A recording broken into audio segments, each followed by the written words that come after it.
Hey everybody, it's Vlogson, and today I am live streaming. We're gonna be talking about Arcane, and I'm also going to be playing Arcane. This is my first time playing League of Legends. I also have my friend Alondra on my walkie-talkie. How do you feel about those relationships where they always argue but they can't leave each other because they still like them each other. They're still stuck together still. How do you feel about those? Feel about what? Like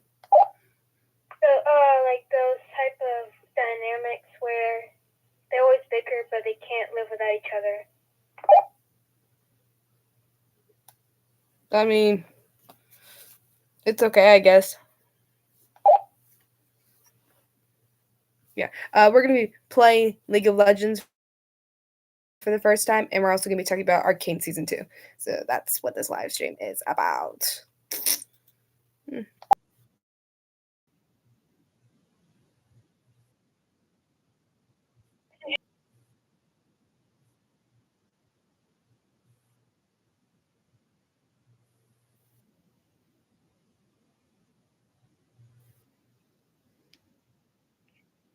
She never.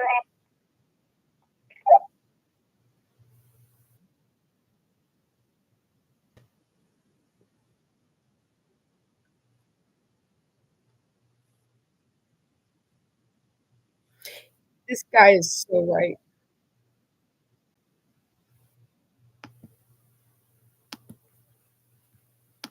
What that guy is doing is so right.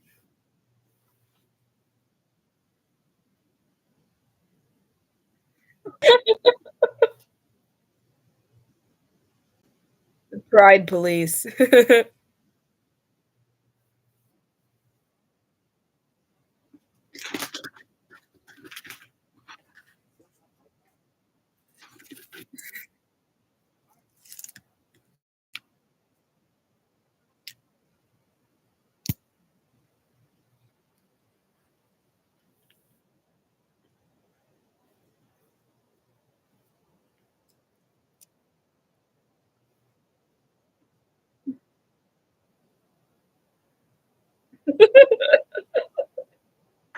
This should actually happen in real life.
She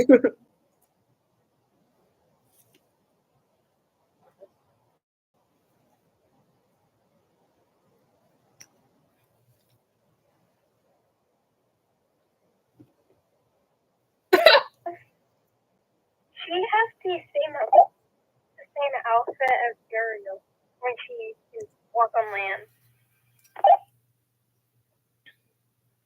Interesting.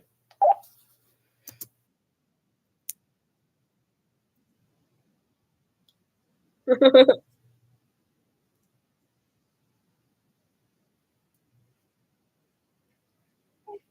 children make me angry. Do what? For some reason, this tiny children, like his sisters, make me angry. You have a problem. with tiny children who make you angry? It's just their faces, and they're like, I don't know. I just, I don't know the word to describe these dislike. Too bad.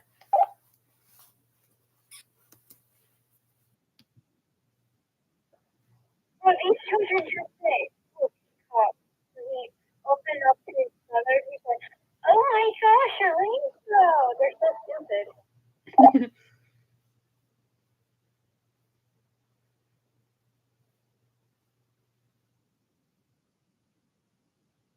What type of child just looks at like a peacock when their feathers are open and then they just say, oh my gosh, it's a rainbow.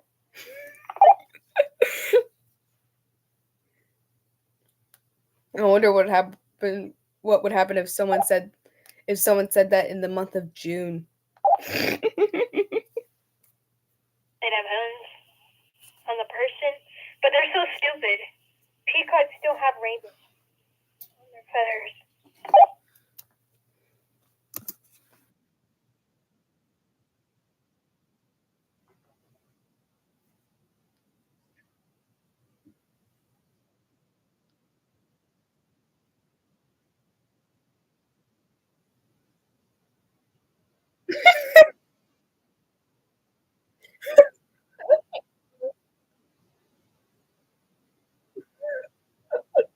Curly hair's not fair because a cloud has a ginger hair when they both have brown hair.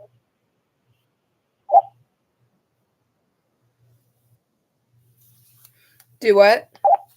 They probably have a affair because the parents have a parents probably had an affair because there's no one blonde in their family. It's a recessive gene. Maybe a grandparent had it or something.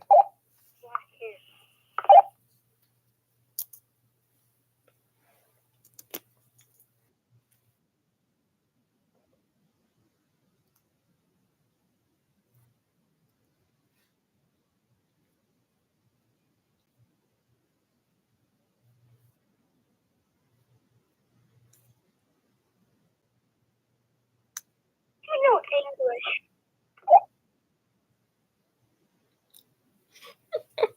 They tricked him.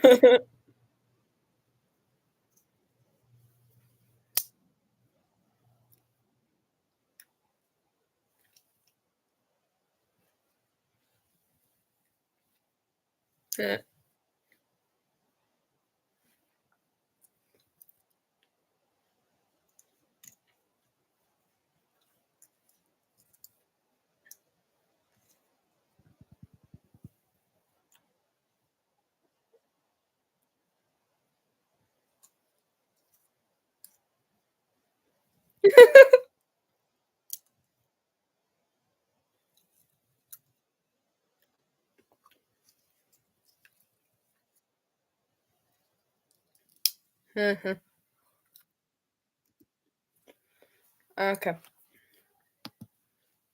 It's probably done um loading by now.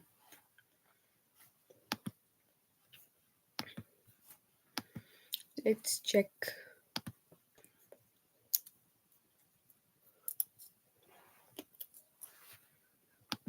The villain's gonna be a ginger. Do what? Of course, the villain's gonna be a ginger. What's the problem with being a ginger? It's a joke. It's a joke. It's a joke. Oh. He's so feisty for no reason. Like they have some problem with someone.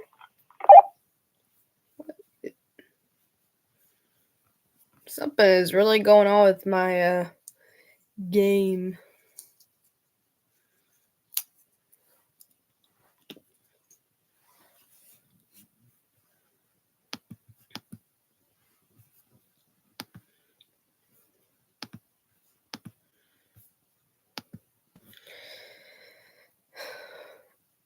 I really hope this works because if it doesn't, this is gonna be bad. Because this is like, this is my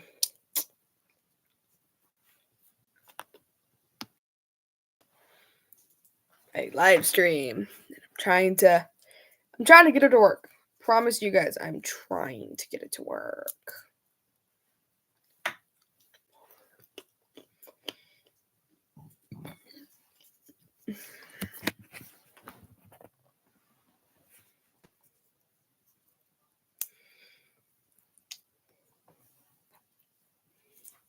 I'm eating pistachios, and they are messy.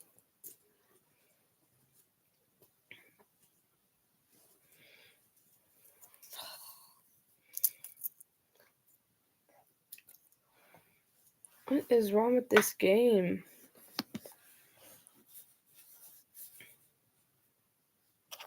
Oh, something happened.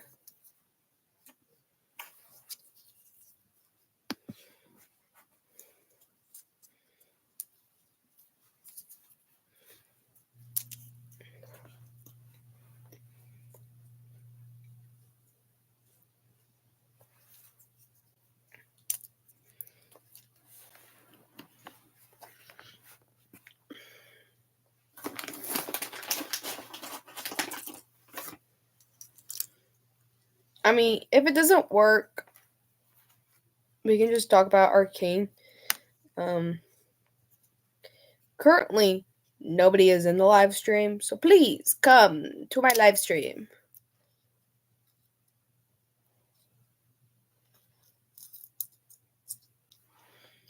This is me playing Arcane for the very first time.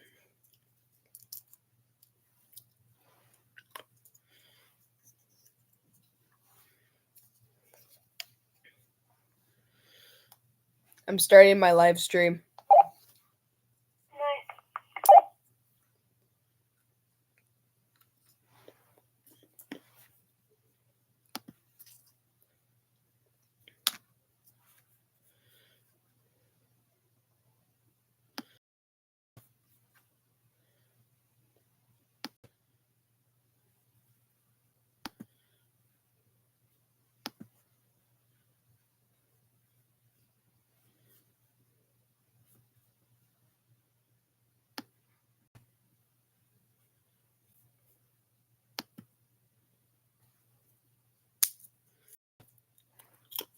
Nope, I don't want to do that.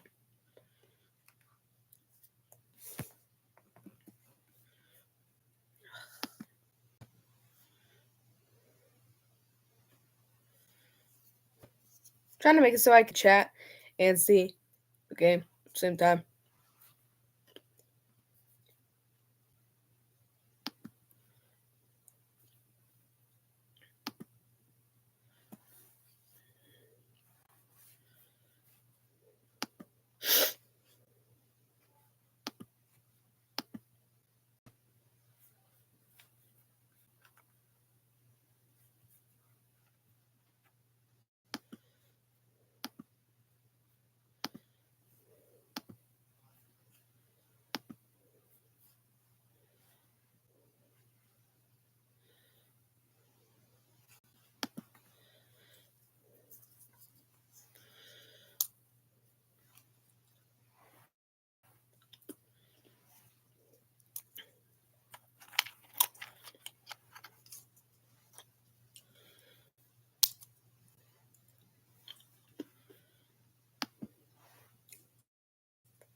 So this must be Jinx right here, but I don't know who these other people are.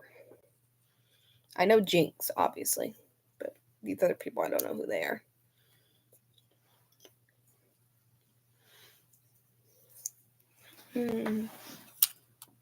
Let's see.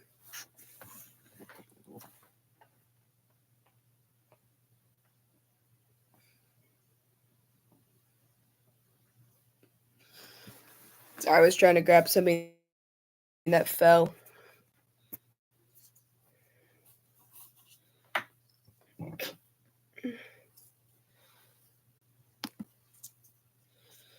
you played one of our games before?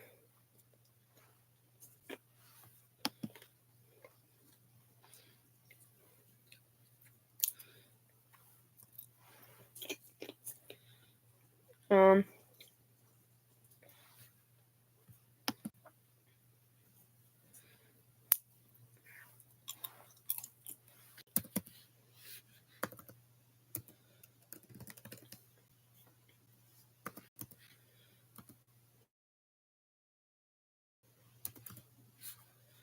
Stop!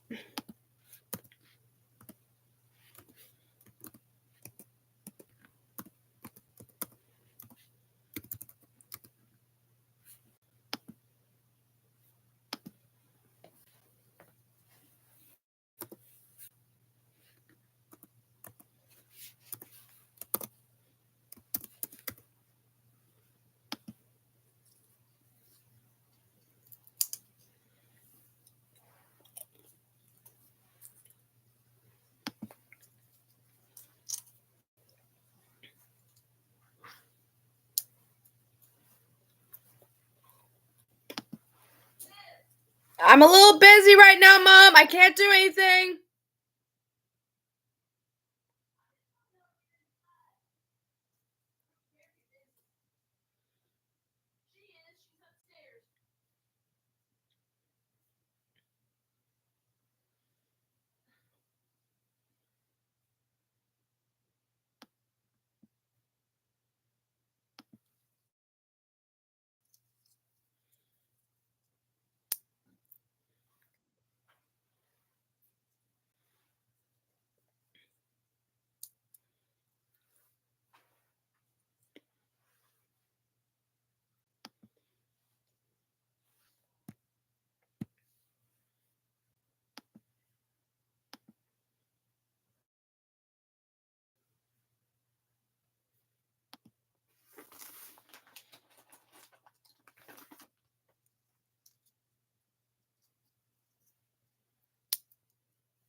What should my code?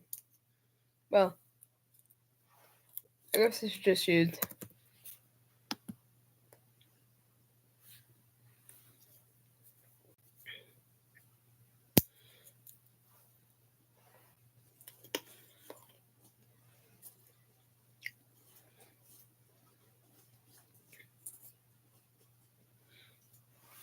Oh, what is the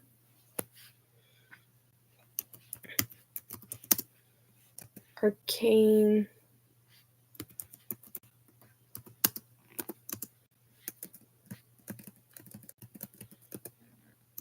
magic?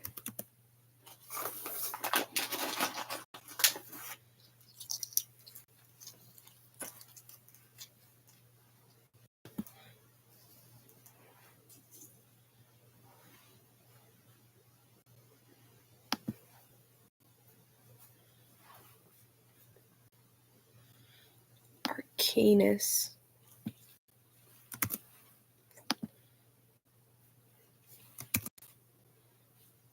05.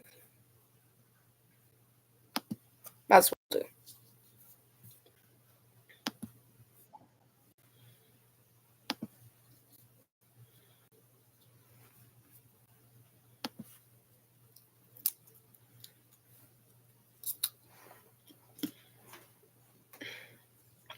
Hopefully, I'll be able to see when people respond in the chat.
How many times am I gonna have to press no?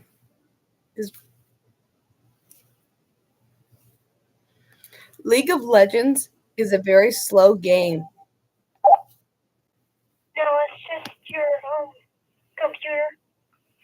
It's it's a mobile app, so it's gonna be slow.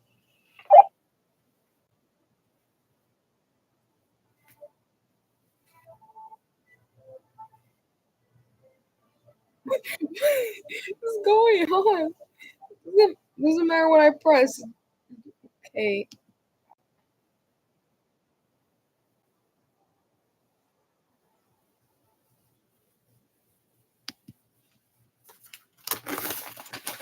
Ugh, it's annoying.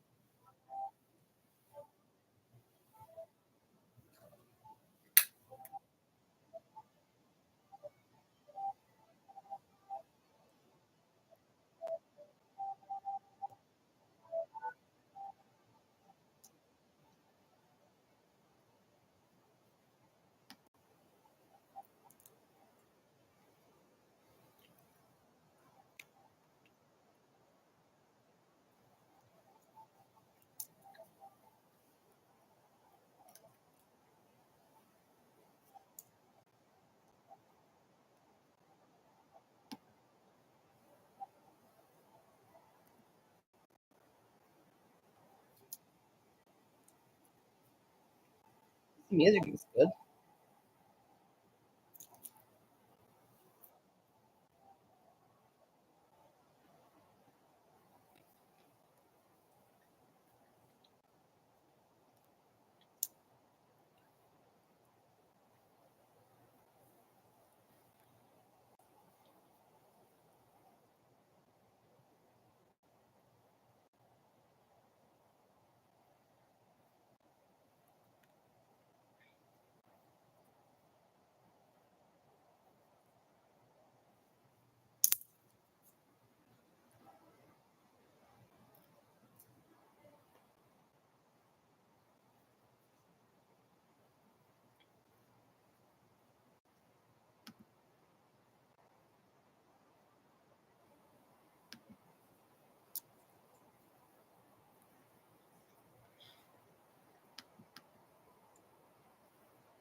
This is absolutely annoying.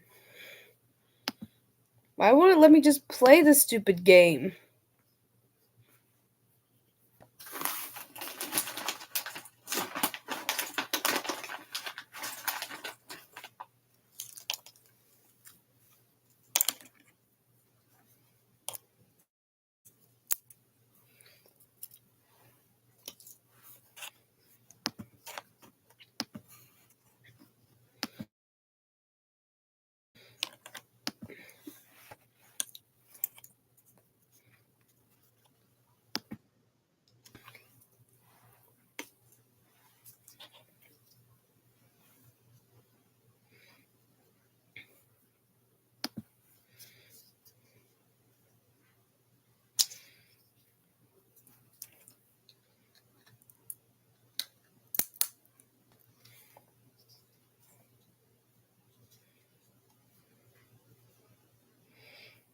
This is like the second time that my live streams have not gone well for me.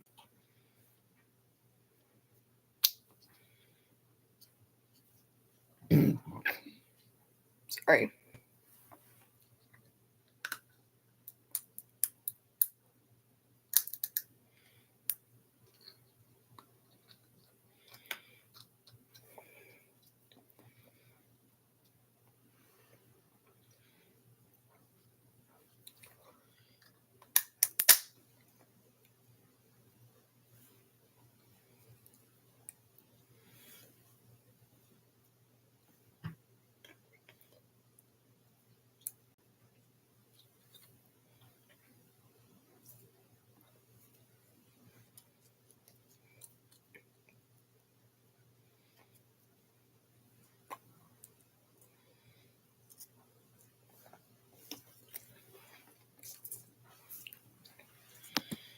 Hopefully, hopefully, it works this time.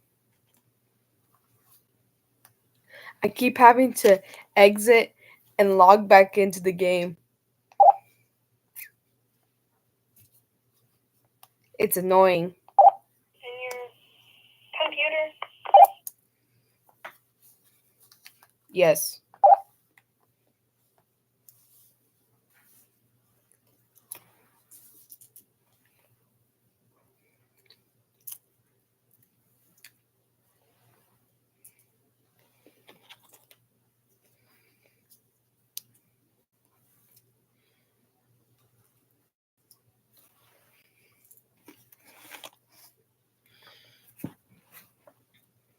While this is loading, if there is anybody out there, I don't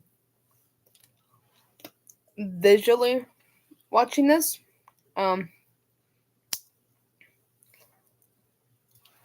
I can talk about Arcane stuff too, like season 2, and how I am really scared about it. Like, really scared.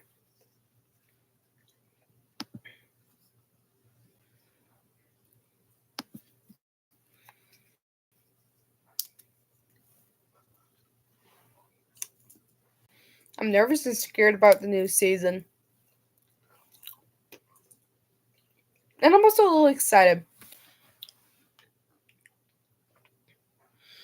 Because, I mean, like, I really liked the first season of Arcane.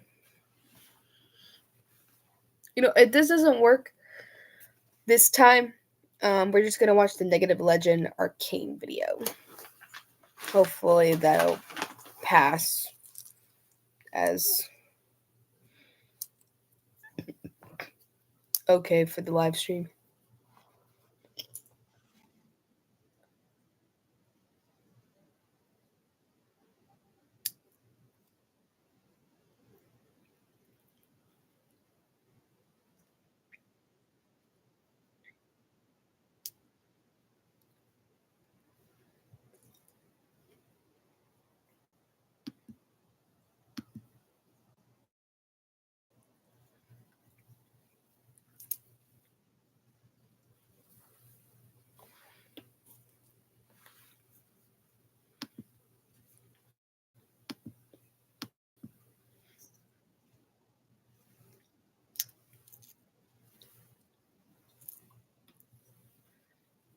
Is the screen really frozen?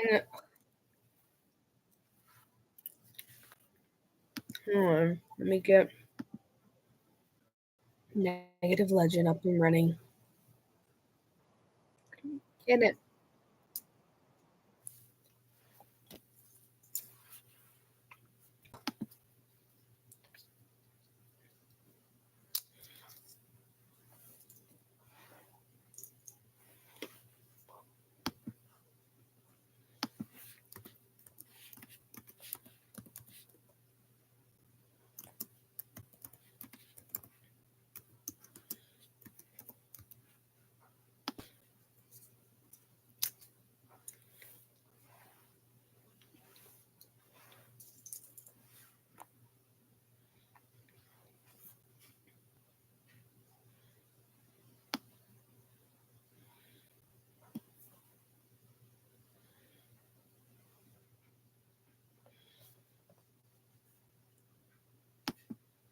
Okay, so we're gonna try one more time. If it doesn't work, I have a video up for us to watch. It's like an Arcane thing from Negative Legend. Um,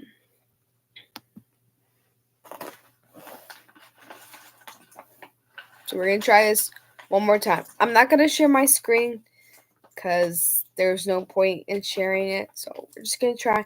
If it works, I'll share my screen. But if it doesn't, you get the gist.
Interesting.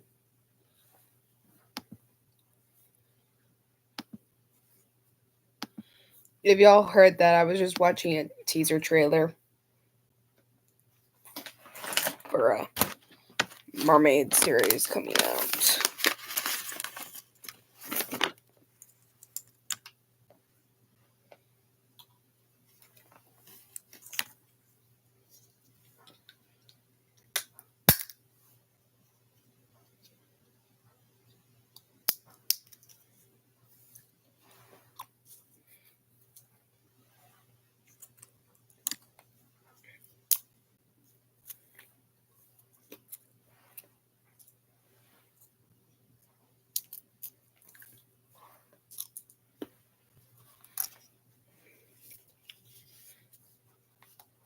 Are you still watching The Island Princess?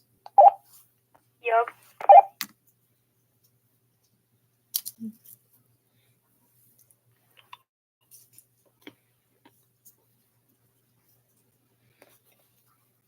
I think I used to have that movie on DVD.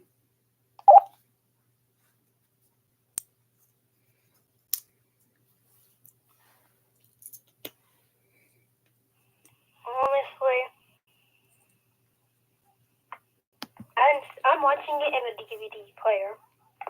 Hmm.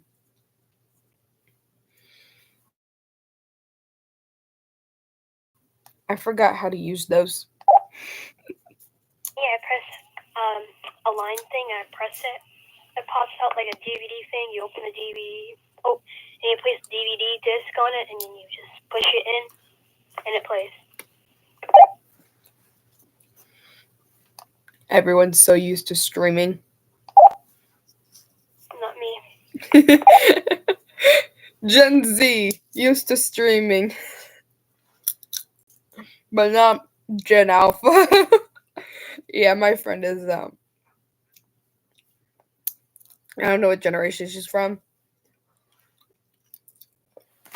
It's probably Gen Alpha, but I don't know for sure.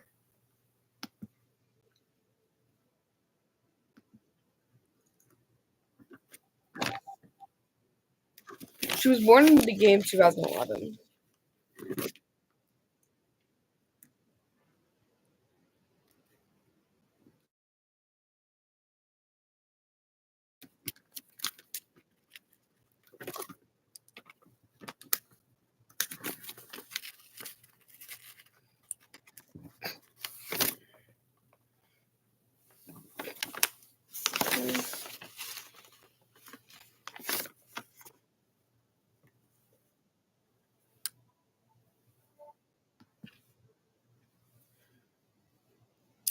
Please work.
This game takes forever to load.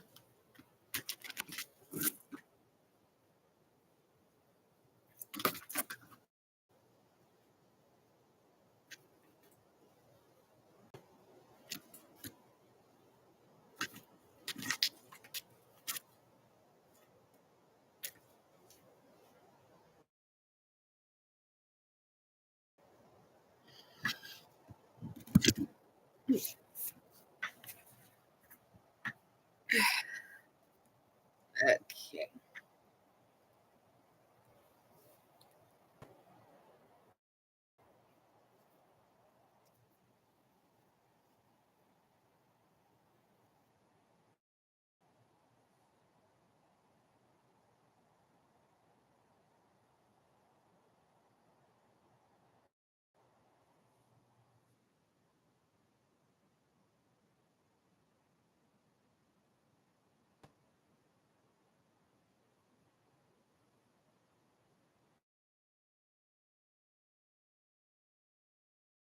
phone case. Cool, huh? Ben has one of those like old fashioned things. I also got a bookcase or bookshelf, however you want to refer to it. I got it. Cool, cool.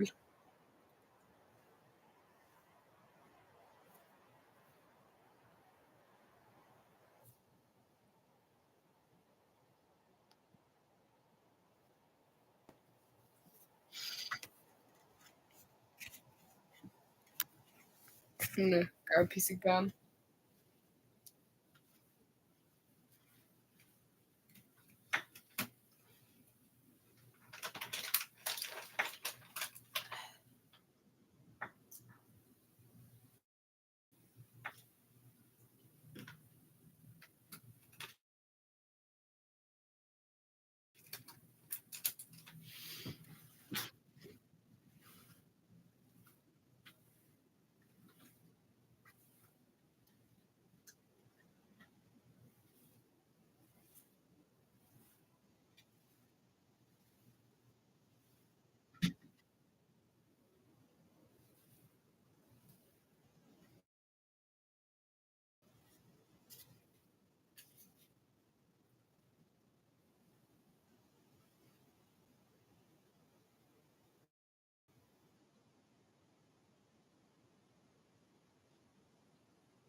Just remember these two lines that in my head, but now I know it's from the movie.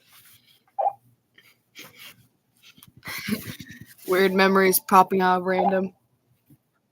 With love knows and love grows. I'm like, wait, I remember that. I always.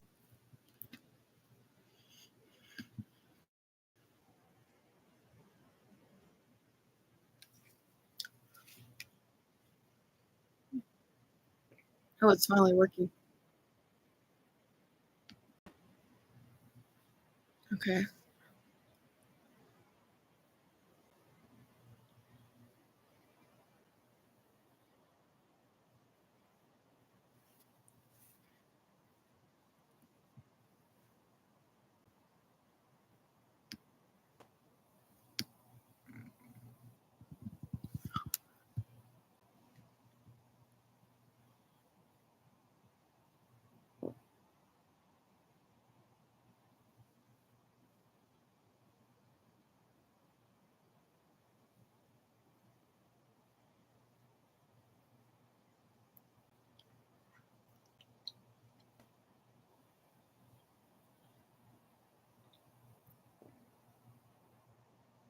Okay.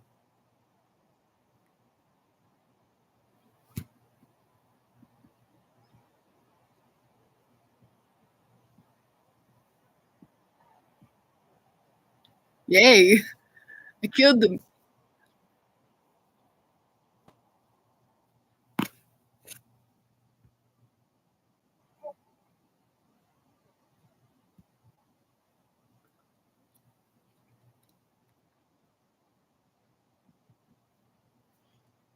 I feel like I actually really want to be all set October.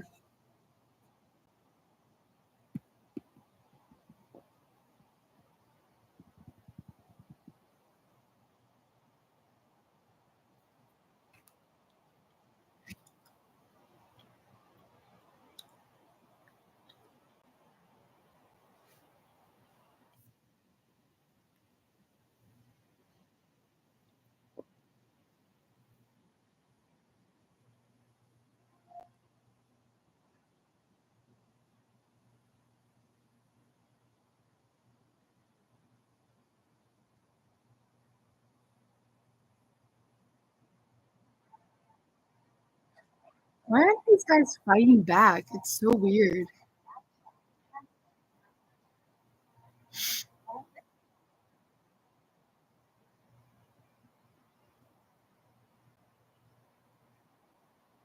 Hmm.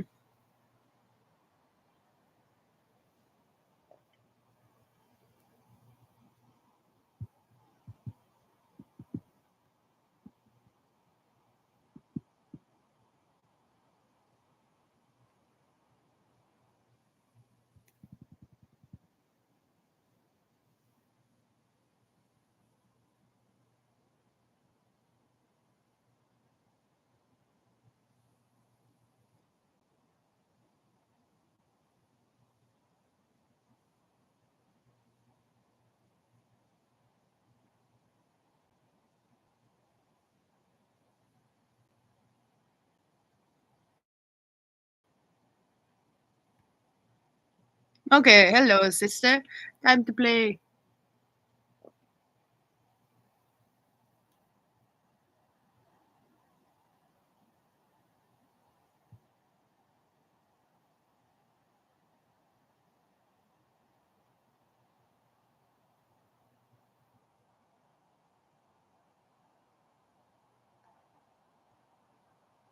I just killed my sister.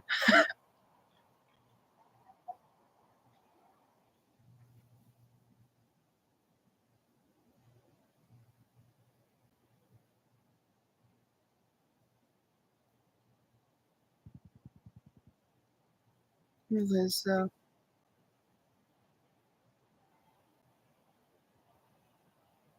let me see. The game, League of Legends, is finally working. So I'm playing it. Who are you playing as? Jinx. And Who?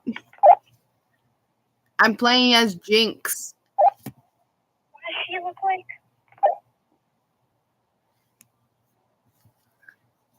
She's the girl with the really long pigtails.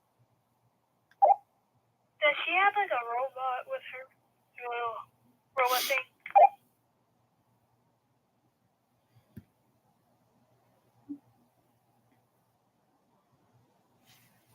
No.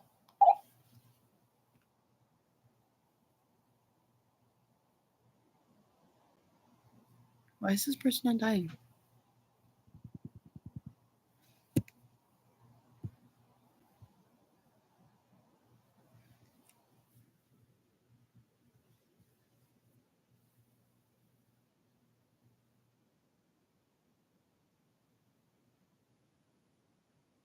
Oh,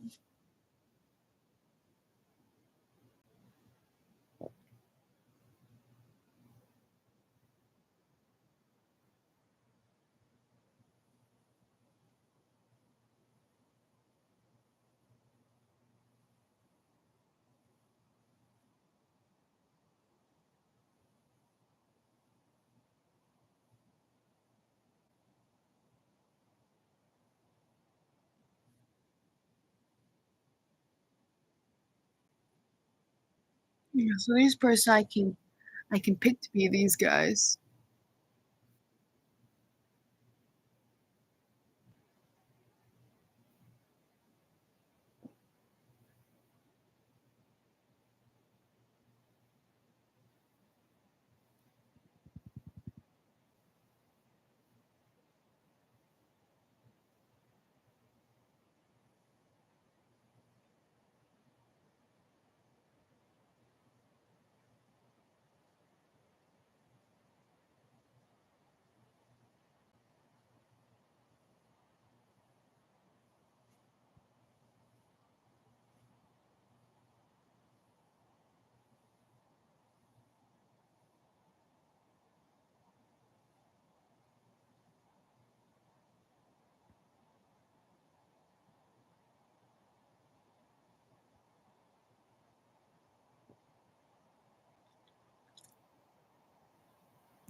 Oh.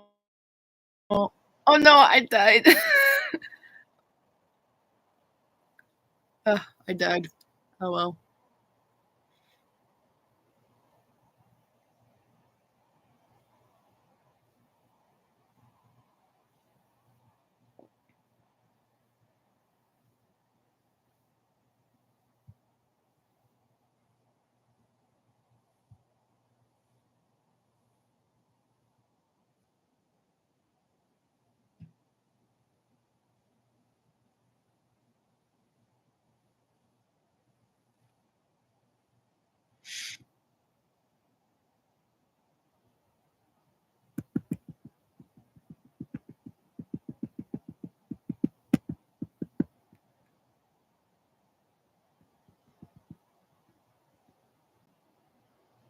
There we go.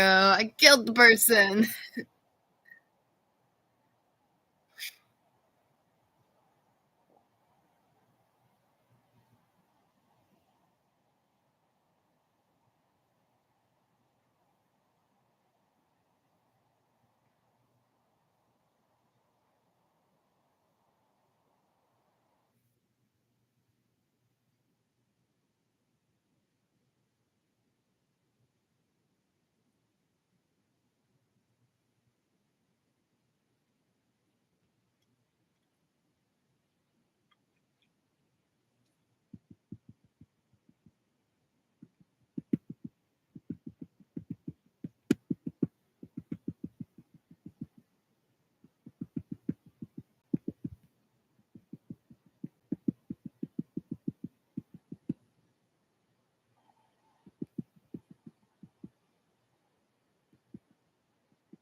I don't really like this game. I keep dying. I don't know how I feel about this game, honestly. I know, like,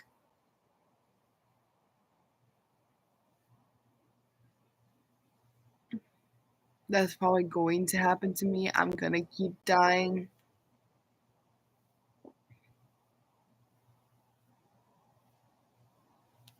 With your game. I keep dying. Did you go through like the free game, like the tutorial? Not really. Girl, go through the tutorial. I don't know how. Actually, I think this is a tutorial.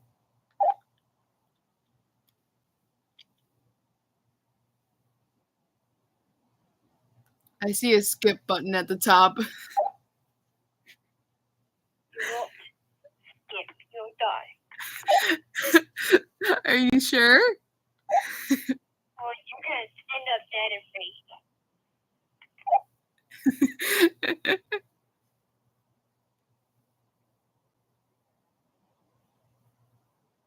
I might just stop playing because I'm keep dying. And also, the game is real slow. The glitching. Where's my character?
Okay, I think I'm done.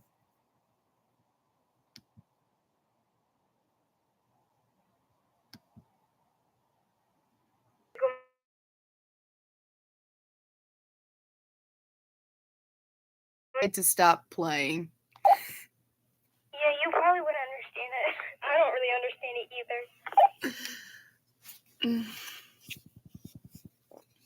Personally, I would just stick to the dinosaur game when you have no internet. Yeah. Yeah, go to Google and search up Google Doodles.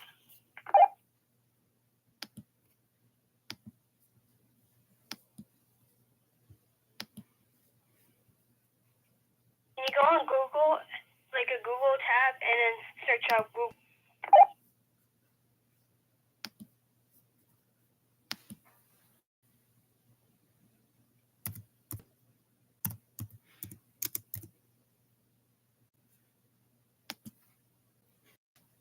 Okay, why am I searching? It's a game. There's like a bunch of games. I know.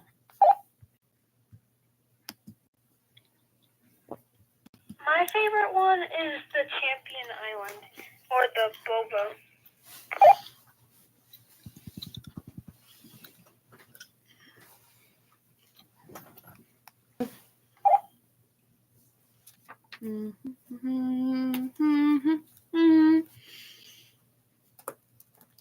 We are They're not like those children.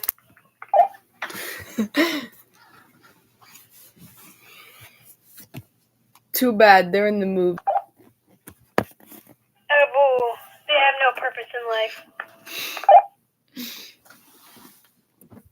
We are never connected yet unseen. Well, for some reason, she looks like she has no eyebrows.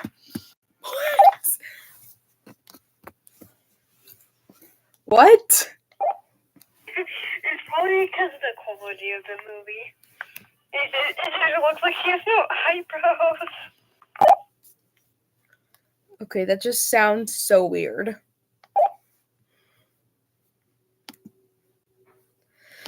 Okay, guys, I decided to stop playing the Arcane game because I kept dying. It's so goofy. And I also don't understand it at all. So we're going to watch this Arcane negative. I just finished. Alondra, stop interrupting. We're going to watch this Arcane video review thing by Negative Legend.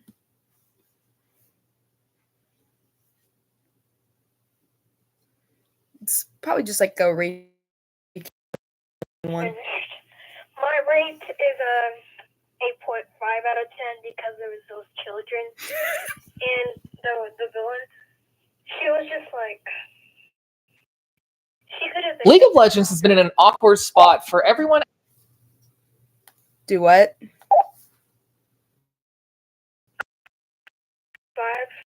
only because of the children, but it wasn't. There are some points that were funny, but it should have had more comedy and was okay. Good to know.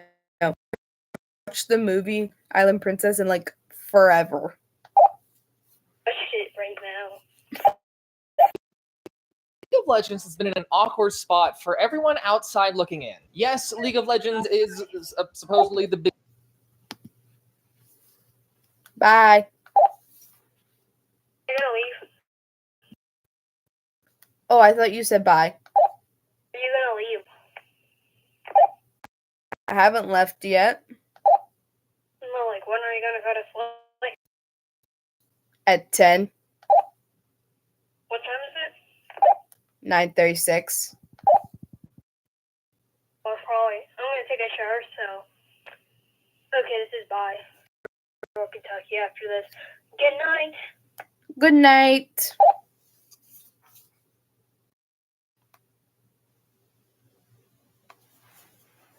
My friend just.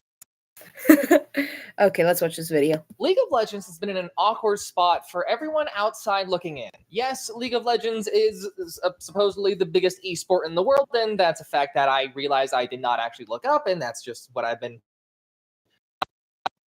last decade. But when you look at the company and what it's known for, or at least what it's been known for, it's only really been League of Legends. You can look at the list of games they've made, and only in recent years have they actually started branching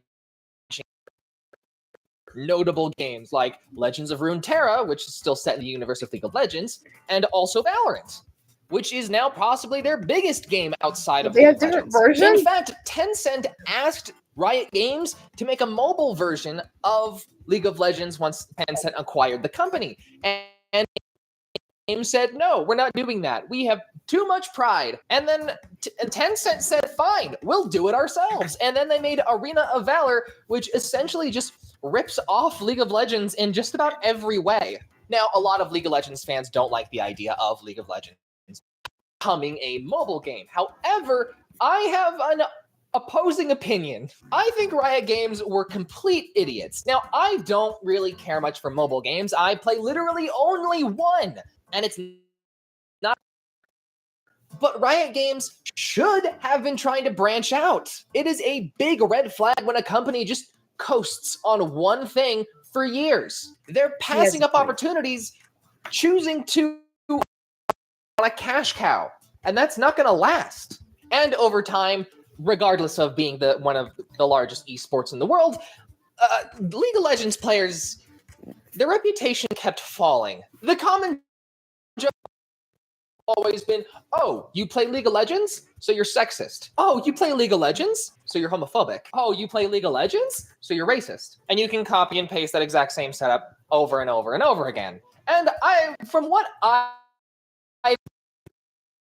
who has been outside looking in, want to make that very clear. I'm not trying to accuse all League of Legends players of being sexist and homophobic and racist. But whenever I show those kind of memes to my friends who play League, they usually shrug and go, yeah, it's kind of like that. At this point, the only good thing about a League of Legends player is that they don't play Dota. But when I heard that Riot Games was actually going to and start a RPG game and a fighting game and an animated series, I didn't actually believe it was going to happen. This was announced years ago, by the way. I've wanted to learn more about the world of Runeterra for years now. I've watched every character reveal trailer they've come out with, and they've been making absolutely gorgeous animated music videos even before KDA. The work and the product of just the thing Riot Games makes is absolutely beautiful and amazing, but there has not been a way to fully immerse yourself in the world that they've created. Until Arcane. Opening with a hellish setting, showing the results of what looks to be an in-progress war, it starts nebulous and uncomfortable until it grounds us with Jinx and Vi as children. All of these characters we don't know yet, but we see how the death of what looks to be Vi's mom crumbles her as she breaks down.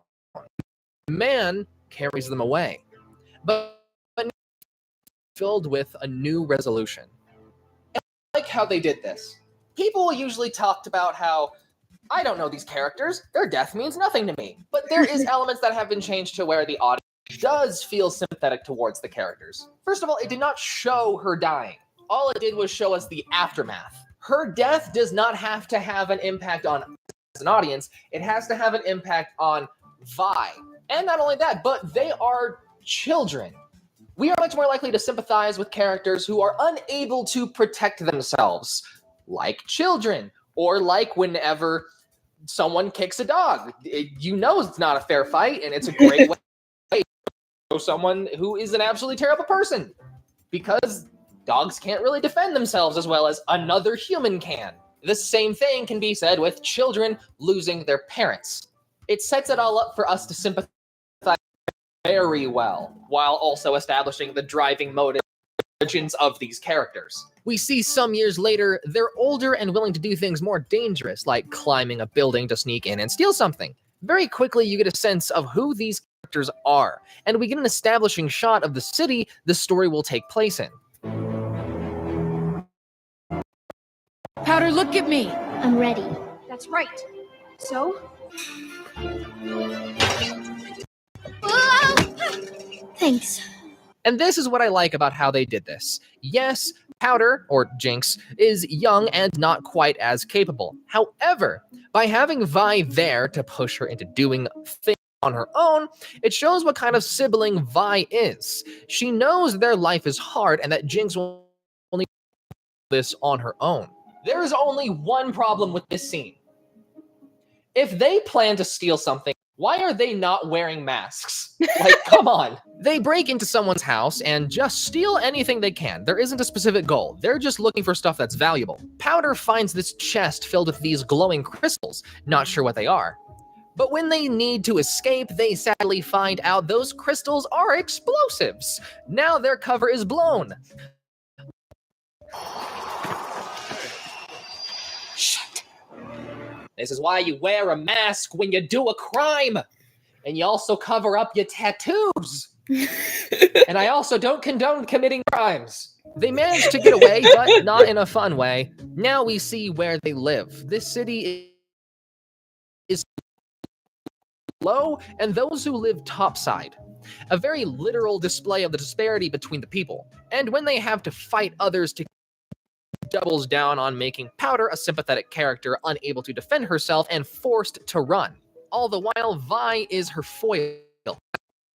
Has trauma to push her forward and make her stronger. She problems head on instead of running away. Backed against a wall, Powder does the only thing she can do and ditches their loot in order to get away.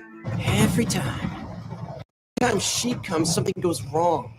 She jinxes every job. And during a bad deal in a bar, we're reintroduced to Vander, the heart of the underground. And Vander confronts them about going under his nose to do their heist. and Vander goes full dad mode on chewing out Vi. Those kids look up to you. When people look up to you, you don't get to be selfish. You say run, they run. Whatever happens, it's on you. Vander right. goes to confront their informant, and Echo is there. He'll be important later, don't worry. This weirdo came into the shop, bought a whole bunch of stuff Benzo only keeps there for display. But how did you know where he lived? Followed him. Enforcers come looking for the kids, but Vander isn't stupid enough to rat them out, and they give him a way to contact her if he can't. Remember those guys who tried taking their loot? Looks like they were working for someone much meaner than they ever could have been. And he knows that Vander is in trouble with the Enforcers. Not only that, but it looks like they're doing experiments with mutagenic enhancers. Comment on how obvious the cat and mouse allegory was in this scene, but I feel like we're so wrapped up in the ambiance of this setting that we're overlooking the obvious sort of allegories and focusing more on the foundation of the story that they're establishing. And it's so well done. The show bleeds with style, but then again, I suppose everything Riot Games makes, it bleeds with style. Well, specifically this animation studio. And in a flashback, we see the origin of those crystals, a mysterious figure helping a boy's mother from the cold, displaying the intense power those crystals possess, and teleports them away. That boy is the man they stole the crystals from. Funny enough, that guy also had a lot of illegal equipment and needs to be locked up as well, even though he's supposed to be the victim in this heist. A way to harness magic through science. Magic? Yes. No. No? No. Yes. Magic? No. All the while, the people in the trenches are getting riled up with all those enforcers pushing them around. Now they... Oh, man. Ads.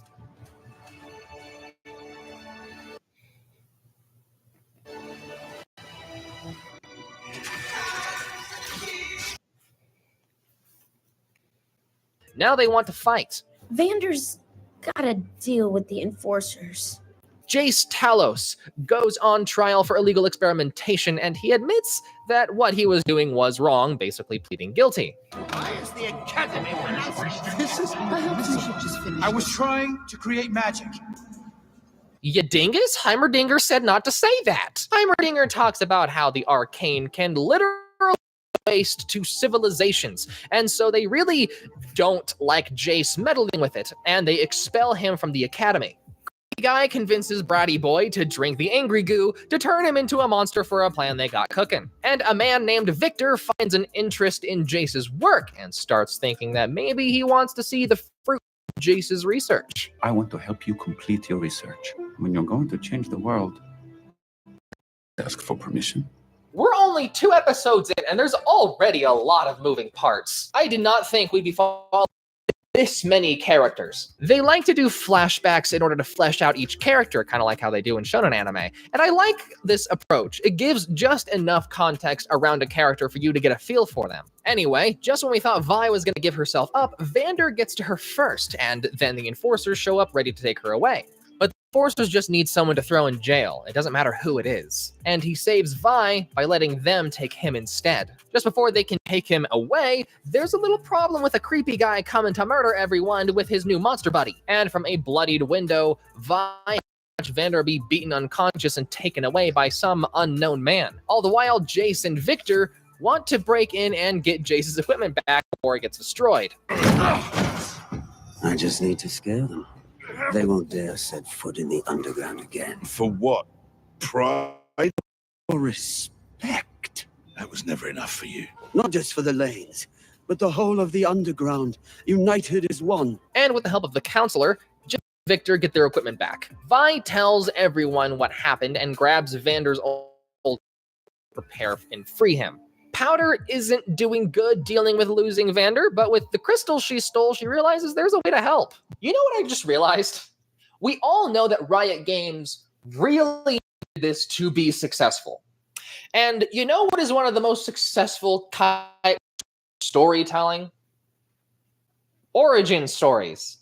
And we're getting the origins of a lot of different characters. They find Vander and try to break him out, until they realize that this was all way too easy, and it's definitely a trap. And Vi prepares herself for a fight. All the while, Powder is working her way to get to them. And Vi isn't doing a bad job, but this cheeky muffin fluffer has performance-enhancing drugs. So she barricades them so they can get Vander loose and figure something out. All the while, Jace and Victor are figuring out how the crystals work, and just before they get caught, their machine actually works.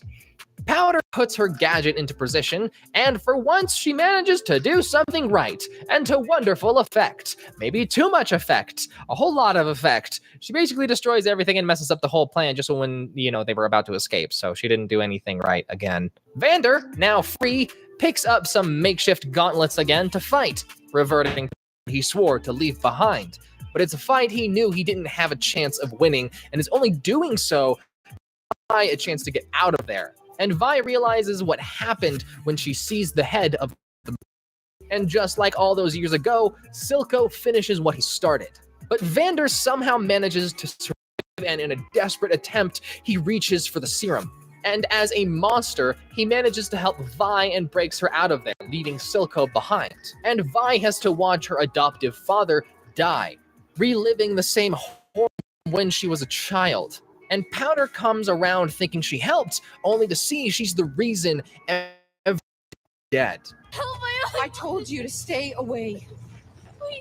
I told you to stay away!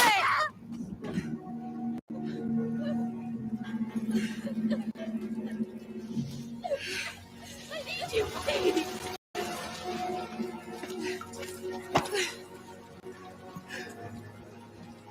And Silco finds Powder ready to kill her. Vi was about to go help, but an enforcer takes her away. Silco, being the clever bastard that he is, realizes that Powder doesn't know who he is and decides to help her. Not my sister anymore. And now Powder is in the hands of the enemy, filled with the hate of betrayal. This was a strong first act. You can really tell that betrayal is and is going to be a massive theme throughout this entire series, just by those first 3 episodes. And the development of these characters is already surprising. How Vi wants to be a good sister and is already struggling to be who she wants to be, and how Powder feels abandoned and inadvertently switching sides. It sets it all up for some very exciting developments. Even though I try to turn my brain off when I watch these shows, I feel like it's a little obvious that Powder will actually realize Silco either killed Vander or is lying to her, and switch back to helping Vi, and hopefully eventually mend their relationship. But I don't know. Maybe I'm supposed to think that will happen because it's not going to happen. Let's see. Some time has passed, and Jace is now a revered member of society, creating hex gates that revolutionized Pelty. Science and magic now coexist. Silco is smuggling Shimmer into the city. That is until some rebels catch them and steal all of it in order to dispose of it. That is until their plans are thwarted by an explosives enthusiast we know all too well, and we can see Powder, or Jinx, working for Silco now.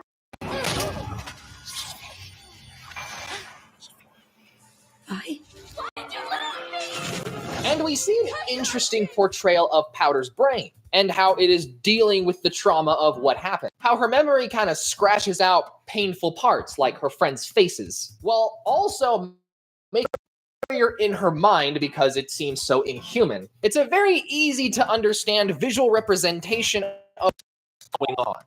Also, that was not Vi. She just looked like her. Jace and Victor have stabilized the crystals to make cool new weapons, and Caitlin, Jace's friend, currently working as a rookie investigator trying to solve what's going on with Silco. Yeah, she was around in the first act, but she wasn't really a big character until right now.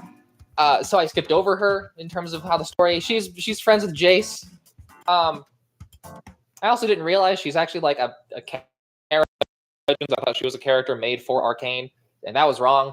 Jinx hasn't really had any therapy, and her trauma is evolving into what is essentially some form of schizophrenia or something. I'm not sure. I don't know a lot about this subject, but you get the idea. She wants to prove herself, and she's letting her forward. Jace wants to present his new inventions, but he's torn between listening to Heimerdinger and letting it develop more before public, or listening to the counselor and focusing on growth. And he decides to listen to Heimerdinger. We've created something new for you that we will share with you when the time is right. And during the presentation, Jinx sets a trap to distract the guards, and with the guards out of the way, there was no one to stop her from stealing Jace's crystal and research, proving Jace is arguing that his research should be halted, along with the Hex Gates. But the council is afraid of the lack of income to the city. Mr. Alice has demonstrated his commitment to our safety. I propose that a new chair be brought and that House Talus be elevated to this august body. Silco isn't happy with Jinx at first.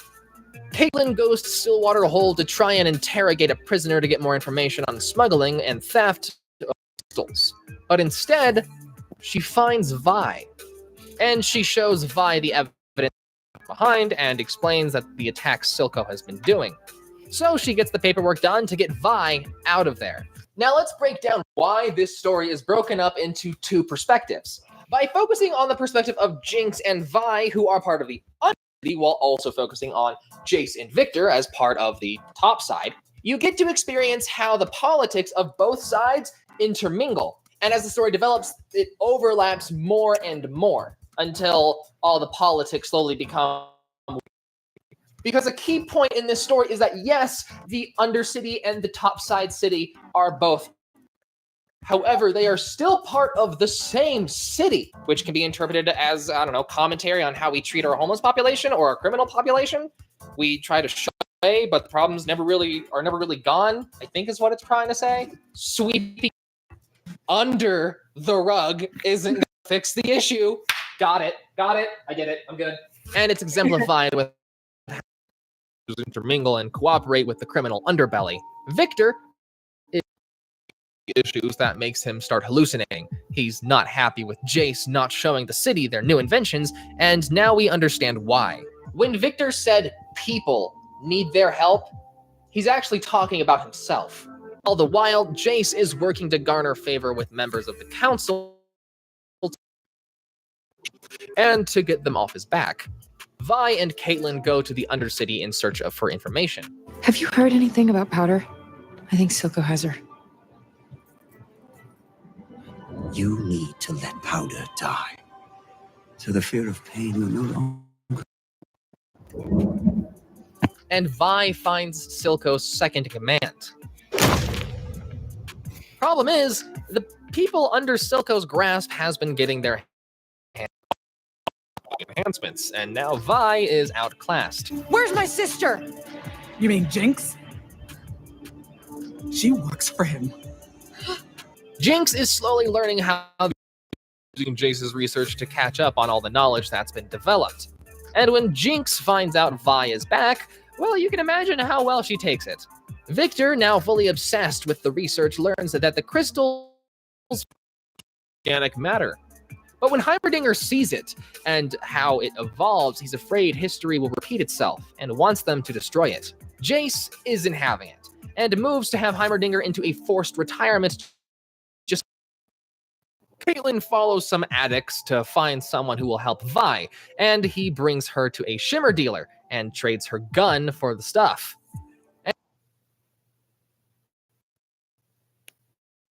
I'm desperately begging you. There's a link in the description. There's a code. Mark a journey. MARKIJOURNEY. Just so you know. Screw dog.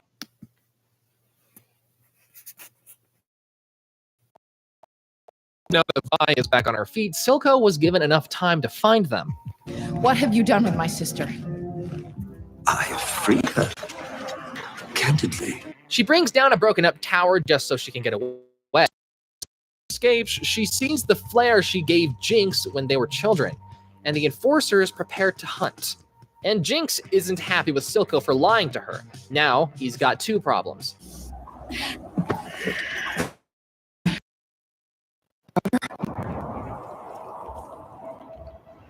And Vi explains everything. How she tried to come back, how she wanted to help, how she was arrested, and they can finally talk. They can finally be together again.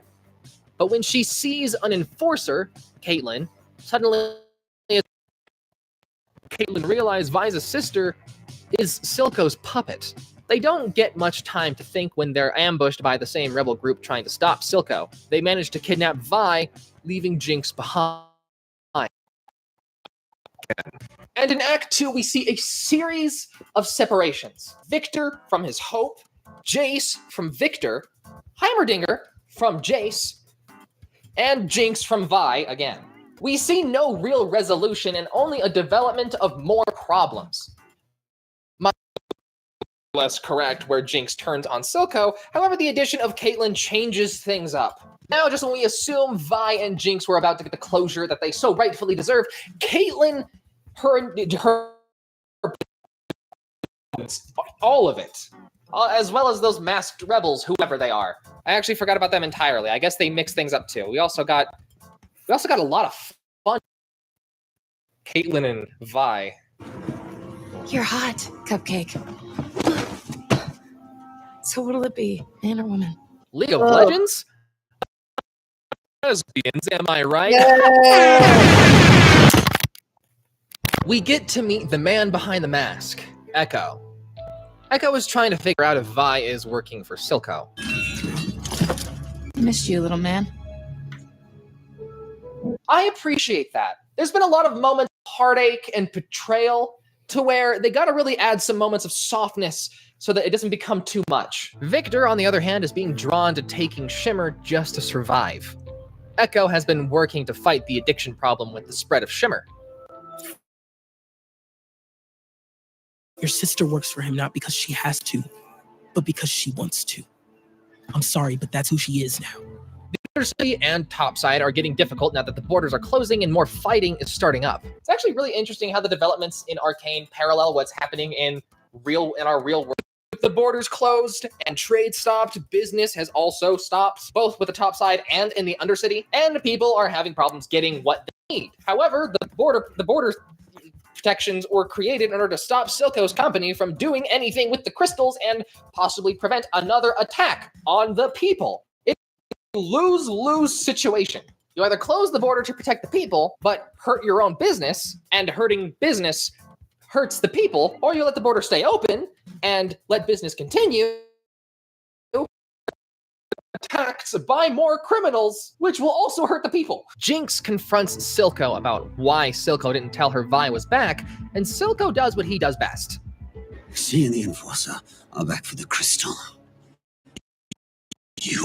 I am your family. Everyone else need you. Now more than ever. Caitlin asks Echo to give back the gemstone in order to help settle disputes between the people, but Echo wants to be the one to give it to them.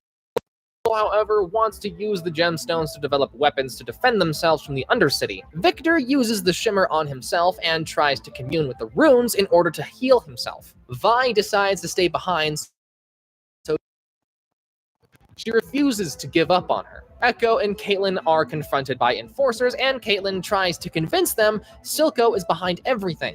Problem is, that's a dirty cop, and Echo gets shot. And Jinx isn't happy that Vi and Caitlin are working together. Jinx unleashes a ton of her explosive bugs to save them, and also take back the gemstone. And Echo feels very which he does so, and gets the stone back. Vi and Caitlin leave while Echo holds off Jinx. And when Silco finds her, he finds out Jinx nabbed it back. And again, on the bridge, Vi sees her family being taken away. In a weird way, Silco shows he does, but it's hard to tell if it's a fatherly love or if it's because develop weapons for him. And the doctor he goes to for help knocks him out, so he's out of the way. And Silco's business associates are planning to turn on him, including convincing at least heals her body. Heimerdinger finds Echo underneath the bridge, wounded. I'm glad they didn't forget about Heimerdinger, he's nice. Not really having much other choice. Go straight to the council to present everything they've learned. And the council wants to talk to Silco, but Vi tries to tell them that, and the proposal doesn't really go anywhere. Top side and bottom, oil and water, that's all there is. What about us? Wasn't meant to be. Hopefully you didn't forget about Victor, because it looks like his attempt to commune with the crystals worked, and now he's no longer crippled. But now he's going to further and further. He should. It doesn't seem like he knows when to stop. He's found a power he doesn't want to give up, carving the runes into more of his body, even at the cost of his assistant.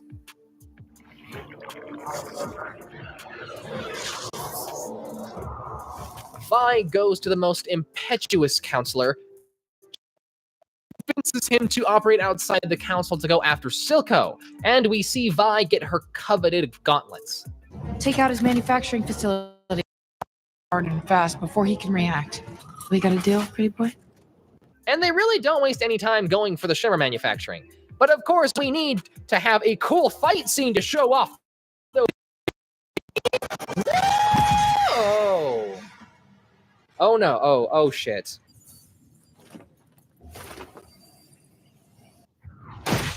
And here Jace sees city is like, how cruel and ruthless it is, even to the point of exploiting innocent children who don't really have any other choice than making. And people up top are so removed from the struggle of everyone below that it sets everything into perspective. You've always been a part of this. You just never had to look it in the eye. Not for me. Wow, well, that didn't last long. Victor wants the hex core destroyed after seeing what it's done. He doesn't care about his disease anymore. Or to break out, so he talks to Silco directly, bartering. But if Silco wants power, Jace wants him to give up Jinx. And while Silco laments over what he must have been listening the entire time, Vi is coping with things, you know, in her own way, I suppose. Bravo, sis. Jace has brokered a peace with Silco in exchange for the Undercity's independence. Jinx rassled up everyone, Vi, Caitlyn, and Silco in a classic Mad Tea Party Final Supper scenario. She gives Vi an ultimatum. Kill Caitlyn, and she can have her sister back. But Vi just isn't able to do that. Jinx has a very real problem. She's going back and forth between someone like Silco, who has helped her, but may not have her best interest at heart, or someone like Vi, who seems to have her heart, however, has proven to have not helped her and leave her abandoned in her most important time of need, regardless of the fact that it was not her fault. One of the things to note about Arcane, it gets to be very complex. I don't like the whole LGBTQ thing in it, and I definitely don't like certain complexities about it, but you know, it's still good. From Jinx's perspective, she was not there, and that's all that matters. It's hard to decide who to trust when both of them do not seem trustworthy. Caitlyn manages to get out of her ropes. Only one issue, Jinx is still hopped up on and makes quick work of Caitlyn. And in this moment, she needs to make a choice. And that decision was pretty easy when Silver grabs her gun and aims at her. Less of a decision and more of a reaction, but what's done is done. It was the push she needed, but she wasn't really ready to make that decision. I never would have given you to them. Not for anything. But she does make one choice on her own. The choice to accept who she is. And accepts that she's different. She's not the same anymore. Neither of them are the same. She accepts this change and decides to stop holding on to the past. Now that there can't be any negotiations with the council, she fires a missile directly into the chamber. Just as they were voting for peace, she sparks the war. I knew people were saying that this show is good, but I didn't expect it to be that good. Of depth or maturity from this series. I'm glad they really went out of their way to crack down on all the and flesh out all of these characters. Well, okay, I suppose all the characters were already out because they're characters from a game that's been going on for several years. Do MOBAs have a story mode? I assume there's a story mode. I assume they added the story to all these characters. Of course they would. What else do you do with characters? Every character shine, and there's a big cast of characters, and that's a very tall task to do. Some of the characters, that of which also shined, I didn't even talk about in this video because I just couldn't find a script. I also don't know why I'm shocked at how Jinx developed, seeing as we know her character.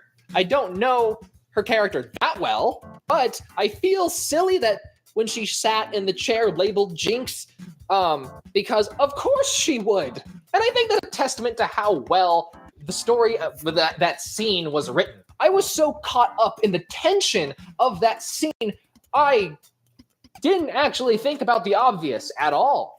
I was so enthralled, I was immersed in what was going on, and how all of the back and forth between all the characters was finally coming together in one, I don't want to use tense again, but tense moment to where I was so focused on how it would develop that I didn't care that I knew how it would develop if I just put like 2 seconds to it. And this show did more than just beat out Squid as, the most watched show on Netflix. It also sparked the big debate over writers for animated series getting paid 80% less than writers for live action series, even though you're still writing scripts. And honestly, with my experience, I tend to prefer animated shows more than live action shows, especially stuff like from CW, like Batwoman or Green or Flash. Okay, those are all DC. I guess that doesn't really count, but still, you know what I mean. It smacked down the top dog of Netflix, but also sparked controversy. Does not harm this series, and in fact only helps it in every way. And with that being said, the writing is the same for animated series and live action series, and the fact that there's such a big disparity between the paying is disgusting. And not only the animation industry in America is slowly following the same road as the animation industry in Japan, and if you know anything about that, that is a massive problem, and we need to really crack down on that as soon as possible. But tell me in the comments below what you thought of Arcane, and also tell me your predictions on what I'm for season 2. But this stream has gone on longer than I thought it would be going on, so the camera's shaking. Sorry. That's all we're gonna do today or tonight. That's all I have for you guys today. Bye.